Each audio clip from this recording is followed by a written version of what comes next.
오늘날 헝가리는 오르반을 지지하는 정당과 반대하는 정당으로 나뉘어 있습니다.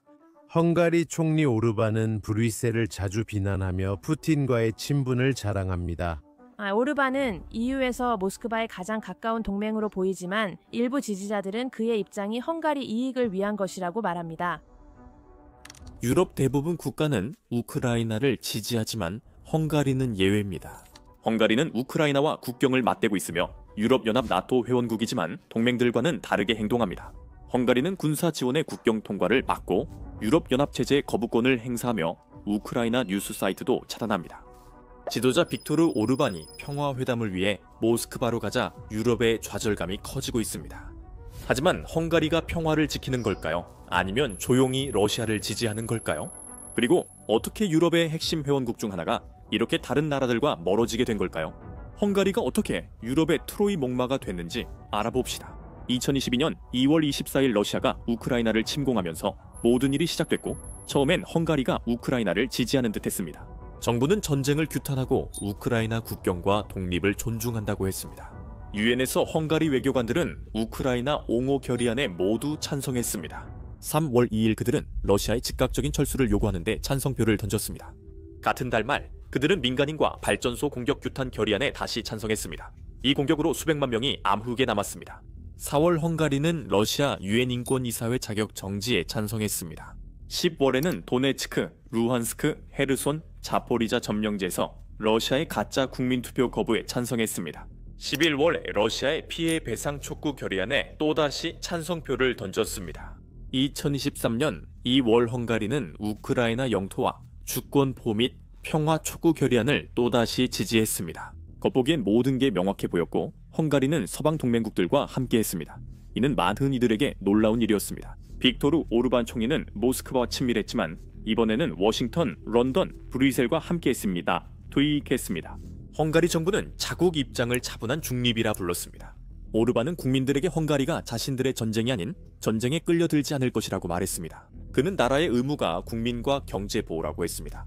메시지는 단순하고 신뢰를 얻었습니다. 만성인드구 헝가리인들은 위기에 지쳐 전쟁을 두려워하며 이를 지지했고 한동안 효과가 있었습니다. 정부는 무기 대신 인도적 지원을 보낼 것이라고 밝혔습니다. 2022년 2월 27일 외무장관은 헝가리가 우크라이나에 3만 톤 식량과 연료 지원을 발표했습니다. 며칠 뒤 오르반은 식량, 위생용품, 아동용품을 지원하는 6억 포린 규모의 역대 최대 지원 프로그램을 시작했습니다. 이후 서브카르파티아로 가는 다리 캠페인이 시작되어 전국 번호로 전화해 기부할 수 있었습니다. 그들은 또한 난민들을 도왔고 국경 도시들의 지원을 제공했으며 기차와 버스 무료 탑승을 제공하고 기업들이 난민을 노동자로 고용하도록 인센티브를 주었습니다. 헝가리 시민들도 가난한 이웃들을 돕기 위해 할 수 있는 모든 것을 했습니다. 국경에서 자원봉사자, 교회, 소규모 구호단체들이 리비우발 기차 난민들을 돕기 위해 서둘렀습니다. 2022년 여름 헝가리의 입장은 안정되어 보였습니다. 브뤼셀 외교관들은 헝가리가 중간지대를 지켜주길 원했습니다. 하지만 그 이미지는 12월 유럽연합이 우크라이나에 180억 유로 지원을 준비하며 깨졌습니다. 이 계획은 우크라이나 정부가 운영을 유지하고 급여 지급과 도시 재건에 쓰이도록 설계됐습니다. 모든 국가는 찬성했으나 헝가리만 반대했습니다. 부다페스트 관계자들은 감시 문제를 우려하며 자금의 올바른 사용과 헝가리 납세자의 전쟁 자금 부담 방지를 요구했습니다. 이런 주장들은 합리적으로 보였지만 많은 유럽연합 외교관들은 헝가리가 동결된 유럽연합 자금을 풀기 위한 지렛대로 거부권을 쓴다고 봤습니다. 이 자금은 부패와 헝가리 법치주의 문제로 이전에 보류됐습니다. 이번 표결로 지원이 지연되며 EU는 충격을 받았습니다. 결국 헝가리는 자국 자금에 대한 양보를 얻어낸 후에야 물러섰습니다. 하지만 이것이 헝가리 정책의 유일한 문제는 아니었습니다. 전혀 그렇지 않습니다. 전쟁 이후 헝가리는 우크라이나로 가는 나토 국가 무기의 자국 통과를 허용하지 않았습니다. 정부는 이것이 직접적인 개입을 피하기 위한 안전 조치라고 밝혔습니다. 오르반 총리는 헝가리가 질 전쟁에 가담하지 않겠다고 말했습니다. 하지만 폴란드와 슬로바키아 동맹국들은 무기 수송 차량의 국경을 개방했음에도 전폭적인 지지가 부족하다고 봤습니다. 이것이 많은 외교관들이 헝가리의 이중게임이라 부르기 시작한 계기였습니다. 근본 원인은 에너지와 관련이 있을 수 있습니다. 이 나라는 러시아산 석유와 가스에 크게 의존하고 있습니다. 헝가리는 가스의 80% 이상, 석유의 3분의 1을 러시아에서 주로 우크라이나와 세르비아 경유 파이프라인으로 수입합니다. 2022년 침공 이후 대부분의 유럽연합 국가들은 노르웨이와 미국에서 액화가스를 구매하기 시작했습니다. 헝가리는 가즈프롬과 계약을 연장했으며 정부는 헝가리 가정을 높은 가격에서 보호한다고 밝혔습니다. 하지만 저렴한 연료를 위해 자유를 제한하는 거래를 했습니다. EU가 러시아 석유 금수 조치를 제한하자 헝가리는 예외 없으면 거부권을 행사하고 경제가 붕괴할 것이라 주장했습니다. 러시아 에너지가 없자 브뤼셀은 드루즈바 파이프라인으로 원유 수입을 계속 허용했습니다. 오르반은 이를 실용적 승리라 했고 다른 이들은 협박이라 했습니다. 이 정책은 정치적으로 효과적이었습니다. 에너지 가격은 정부의 지원으로 낮게 유지됐지만 인플레이션이 20%를 넘어서고 재정이 압박을 받았습니다. 오르반은 이 선택이 헝가리 가정 보호라고 했지만 비평가들은 단기 안정을 위해 독립성을 포기했다고 지적했습니다. 2024년 폴란드와 체코는 러시아산 수입을 거의 중단했지만 헝가리는 계속 수입했습니다. 헝가리는 장기 가스 계약을 갱신하고 세르비아 경유 신규 공급도 협상했습니다. 오르반은 내륙 국가라 안정이 필요하다고 했지만 전문가들은 이런 의존이 모스크바에 큰 영향력을 준다고 경고했습니다. 수치에 따르면 대부분의 유럽 국가는 러시아 에너지 수입을 절반 넘게 줄였지만 헝가리는 85%에서 75%로만 줄였습니다. 국내에서 이 균형 전략은 당분간 효과가 있었습니다. 정부는 시민들에게 브뤼셀이 원치 않는 전쟁에 끌어들이려 한다고 했습니다. 정부는 헝가리가 평화를, 다른 나라는 전쟁을 지지한다고 주장하는 캠페인을 시작했습니다. 전국 곳곳의 시위대는 유럽 연합 깃발이 그려진 폭탄을 들고 나왔습니다. 국영 텔레비전은 제재가 러시아보다 유럽에 더 큰 피해를 준다고 반복해서 보도했습니다. 그 메시지는 단순하고 감정적이었으며 많은 사람들이 그것을 믿었습니다. 이로 인해 헝가리는 미쳐버린 세상 속에서 이성적인 목소리를 내는 차분한 나라처럼 보였습니다. 하지만 해외에서는 이 메시지가 피해를 가져왔습니다. EU의 외교관들은 헝가리를 평화 유지국이 아니라 문제를 일으키는 나라로 보기 시작했습니다. 그들은 모든 결정이 부다페스트를 통해야 한다고 농담했습니다. 헝가리는 브뤼셀이 제재나 지원, 군사 자금 패키지를 준비할 때마다 이를 지연시킬 이유를 찾아내 거부권을 비즈니스 모델로 만들었습니다. 때로는 그 이유가 헝가리 기업을 보호하기 위한 것이었고 또 다른 때는 우크라이나 내 소수민족의 권리에 관한 것이었으며 혹은 단순히 더 많은 논의를 요구하는 것이었습니다. 이것은 일상이 되었으며 한 유럽연합 관계자는 이를 느린 방해 행위라고 했습니다. 헝가리의 전략은 처벌을 피할 만큼만 움직이고 결코 도움이 될 만큼은 움직이지 않는 것이었습니다. 그렇게 이중게임이 오랫동안 지속될 수 있었습니다. 모두 중립을 명분으로 했습니다. 어떤 주엔 헝가리가 유엔에서 서방과 투표했고 다음 주엔 유럽연합 성명 채택을 거부했습니다. 더 심각한 점은 오르반 외무장관이 모스크바에서 라브로프를 계속 만났다는 것입니다. 그 당시에도 러시아 미사일이 우크라이나 도시에 떨어지고 있었습니다. 이 만남들은 회의 중 잠깐의 대화가 아니었습니다. 이 만남들은 공식 방문으로 사진 촬영, 미소, 기자회견이 포함됐습니다. 러시아 국영 언론은 이를 통해 모스크바가 유럽연합 내에 친구가 있음을 보여주려 했습니다. 유럽 전역에서 사람들은 헝가리가 실제로 무엇을 하고 있는지 지켜보며 궁금해했습니다. 서방 대사들은 이를 전범과의 정상 거래라 했고 헝가리는 외교라 했습니다. 헝가리는 전쟁 포로 스캔들로 평판에 다시 타격을 입었습니다. 2023년 6월 러시아 정교회는 러시아가 포로 우크라이나 군인을 헝가리로 이송 중이라고 발표했습니다. 우크라이나는 통보를 받지 못했다고 밝혔고 몇 시간 후 키예프는 해명을 요구했습니다. 헝가리 부총리는 인도주의적 이유로 그들을 데려오는 데 도움을 줬으며 이를 도덕적 의무라고 했습니다. 기자들은 군인들을 찾지 못했고 그들은 사라졌습니다. 러시아 국방부는 이송을 부인했고 헝가리는 남성들의 위치를 공개하지 않았습니다. 이 이야기는 몇 주간 유럽 언론 헤드라인에 올랐습니다. EU는 해명을 요구했고 우크라이나는 헝가리가 러시아 중개인이라고 비난했습니다. 몇몇 군인들이 마침내 공개석상의 모습을 드러냈을 때 헝가리는 이 문제가 끝났다고 했지만 이미 피해는 발생한 상태였습니다. 이것은 헝가리가 모스크바와 맺고 있는 특별한 관계의 또 다른 예로 여겨졌으며 그 관계는 외교를 넘어 협력으로까지 이어졌습니다. 스캔들로 불신이 심해졌고 브뤼셀은 우크라이나 관련 결정에서 헝가리를 배제하기 시작했습니다. 유럽연합 외교정책 책임자 조셉 보렐이 동결된 러시아 자산 이익을 우크라이나 지원에 쓰자고 제안했다. 그는 헝가리가 투표를 거부했으니 반대할 수 없다고 했습니다. 부다페스트는 불법이라 주장했지만 브뤼셀은 신경 쓰지 않았습니다. 메시지는 분명했습니다. 이유는 더 이상 기다리지 않겠다는 것이었습니다. 헝가리의 협상 테이블에서의 자리는 점점 줄어들고 있었고 이는 부분적으로 헝가리 스스로의 선택 때문이었습니다. 동시에 경제적 분쟁이 분란집에 기름을 부었습니다. 우크라이나는 헝가리 최대 은행인 OTP를 전쟁 후원자 명단에 올렸습니다. 그 이유는 OTP가 여전히 러시아에서 영업을 하고 있었기 때문입니다. 헝가리는 우크라이나에 대한 유럽연합 20억 유로 군사 지원 차단에 나섰습니다. 헝가리는 은행 명성이 부당하게 공격받았다고 주장했고 다른 회원국들은 헝가리가 우크라이나 고통을 정치적으로 이용한다고 비난했습니다. 몇 달 논쟁 끝에 우크라이나는 OTP를 제외했지만 신뢰는 크게 손상됐습니다. 브뤼셀의 많은 사람들은 헝가리가 전쟁 중에도 항상 자국 기업을 우선시할 것이라고 결론지었습니다. 서방 외교관들은 헝가리의 이런 길은 지속될 수 없다고 경고했습니다. 워싱턴에서 데이비드 프레스먼 대사는 헝가리의 나토 충성심을 공개적으로 의심했습니다. 그는 중립과 달리 미사일이 키이우에 떨어질 때 러시아 관리들과 만나는 것은 다르다고 냈습니다. 외교보고서에 신뢰할 수 없는 파트너라는 표현이 나오기 시작했지만 오르반은 이를 개의치 않았습니다. 오르반은 지지자들에게 헝가리가 누구에게도 전쟁에 끌려들지 않을 것이며 평화는 무기가 아니라 대화로 이루어진다고 말했습니다. 유럽 입장에선 이것이 그럴듯한 변명처럼 들렸고 2024년 여름 N1원 모순이 극에 달했습니다. 유럽연합 순회의장국으로서 오르반 대통령은 7월 2일 키이우를 방문해 젤렌스키 대통령을 만났습니다. 그는 카메라를 보며 미소 짓고 휴전에 대해 말했습니다. 회담은 예의 있지만 냉랭했습니다. 젤렌스키 대통령은 침략의 보상에선 평화가 오지 않는다고 했고 사흘 뒤 오르반 대통령은 모스크바에서 블라디미르 푸틴을 만났습니다.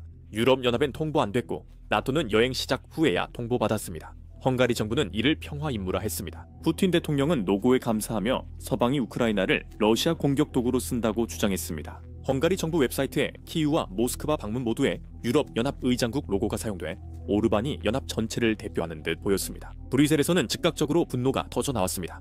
유럽연합 관계자들은 헝가리가 자신 이외 누구도 대변할 권한이 없다고 말했습니다. 샤를 미셸과 요시프 보로는 오르반의 모스크바 방문이 유럽을 대표하는 것이 아니라 개인적인 방문임을 공개적으로 세계에 상기시켰습니다. 나토는 헝가리가 중립을 선택할 수 있지만 동맹 단결을 해칠 수 없다고 하달했고 워싱턴은 이번 방문을 외교 왜곡이라 불렀습니다. 이것은 단순한 또 다른 실수 그 이상이었습니다. 이것은 헝가리가 얼마나 멀리 떠나버렸는지를 보여주었습니다. 한때 동서양 연결을 약속했던 지도자가 이제는 모스크바의 단절을 돕는 모습입니다. 유럽 외교장관들은 사적으로 헝가리가 레드라인을 넘었다고 말했습니다. 브뤼셀에서 지도자들은 더 이상 헝가리가 해결책의 일부가 될 것이라고 기대하지 않고 관리해야 할 문제로 여기기 시작했습니다. 과거 유럽연합 규칙 제정에 기여했던 그 나라는 이제 그 규칙을 어기는 나라로 알려졌습니다. 유럽연합 건물 내 외교관들은 부다페스트를 조용히 영구적 거부권이라 부르기 시작했습니다. 오스트리아와 슬로바키아 등 동맹국들도 거리를 두기 시작했고 브뤼셀 분위기도 분명했습니다. 헝가리는 신뢰를 잃었고 그해 봄 룩셈부르크에서 외무장관들이 만났을 때 좌절감이 드러났습니다. 한 외교관은 헝가리가 가스 요금 문제로 연합을 인질로 잡고 있다고 했습니다. 과장이지만 크게 틀리지 않았습니다. 샤를 미셸은 기자들에게 유럽에는 평화를 위해 일하는 26개 회원국이 있고 단 한 나라만이 평화를 가장하고 있다고 말했습니다. 요시프 보릴은 한 나라가 27개국의 메시지를 바꿀 수 없다고 직접 언급했습니다. 이제 부다페스트의 평화 발언은 선전처럼 거부권 행사는 위협처럼 보였습니다. 수년간 이어졌던 인내심도 결국 사라졌습니다. 그리고 유럽 의회 복도에서는 짜증이 행동으로 바뀌었습니다. 의원들은 회원국 투표권 정지 절차인 7초 논의를 재개했습니다. 이전에 다른 이유로 논의된 적이 있었지만 이번에는 질문이 달랐습니다. 이번에는 민주주의나 법치주의가 아닌 신뢰와 안보의 문제였습니다. 네이토와 EU의 회원국이면서도 모든 혜택을 누리면서 그들의 단합을 계속 약화시킬 수 있을까요? 실제로 7조를 사용하는 것은 여전히 터무니없어 보였지만 그에 대한 논의가 이루어지고 있다는 사실만으로도 분위기가 얼마나 달라졌는지 보여주었습니다.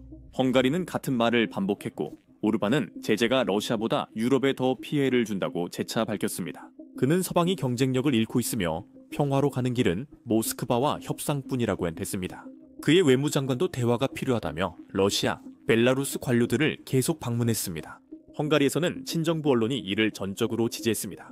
칼럼니스트들은 서방 지도자들을 전쟁광, EU를 도덕적으로 눈먼 집단이라 비난했습니다.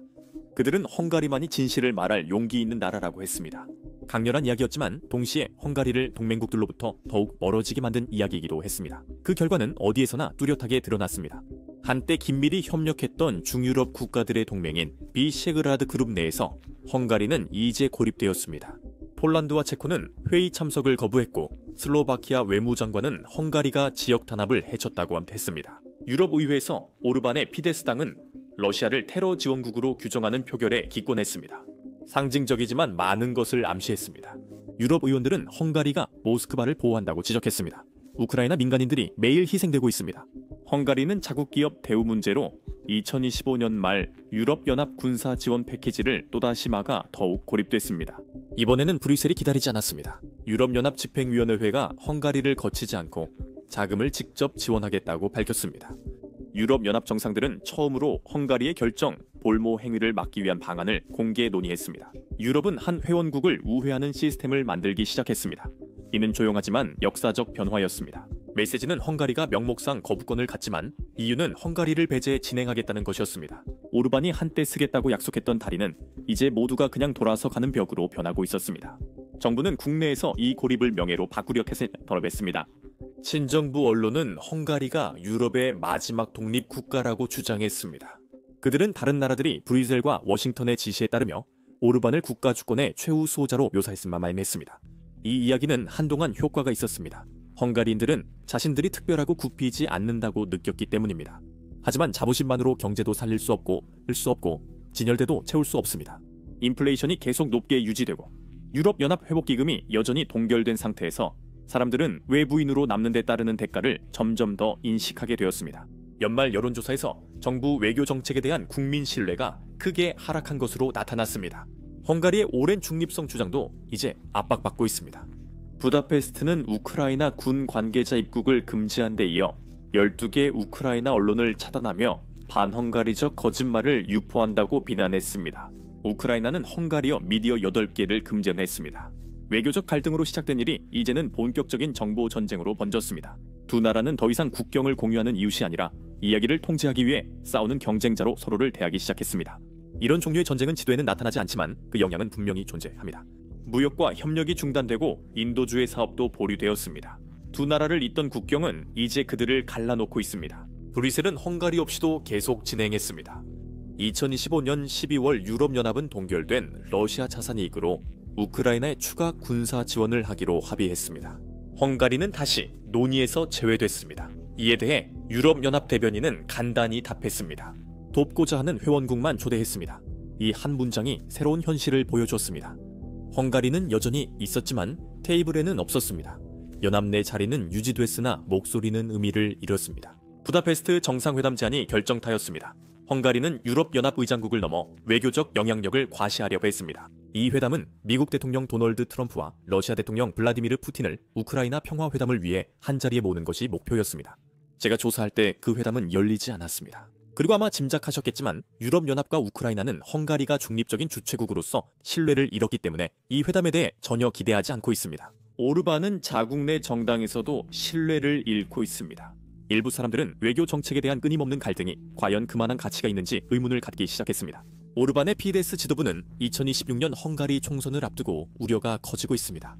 여론조사에서 오르반 정당은 뒤처졌고 페테르 마야리스와 티사가 7포인트 앞섰습니다. 사람들은 부패와 자유단체를 해치는 세법에 분노하며 일부 당원들도 조용히 불만을 표합니다. 장관들은 어려운 시기와 EU와의 갈등 같은 실제 문제를 인정합니다. 오르반은 자신의 팀을 교체했는데 이는 그룹 내에 두려움이 있음을 보여줍니다. 탈당에 대한 이야기가 커지고 있습니다. 하락세가 계속된다면 로요 프란스는 이제 혼자 남고 지친 유권자들이 너무 큰 대가를 치르는 것은 아닌지 의문을 가집니다. 오르반의 권력은 고국에서 점점 약해지고 있으며 이미지와 현실의 격차도 커지고 있습니다. 오르반은 헝가리를 동서양의 다리라 했지만 실제로는 한쪽에 치우쳤습니다. 헝가리가 브뤼셀, 워싱턴, 그리고 중부 유럽에서 영향력을 잃어가고 있었지만 오르반은 전혀 동요하지 않는 듯 보였습니다. 그가 평화 수호자로 남을 때는 문제가 없었지만 이제 국내 지지까지 약해졌습니다. 시청해주셔서 감사합니다.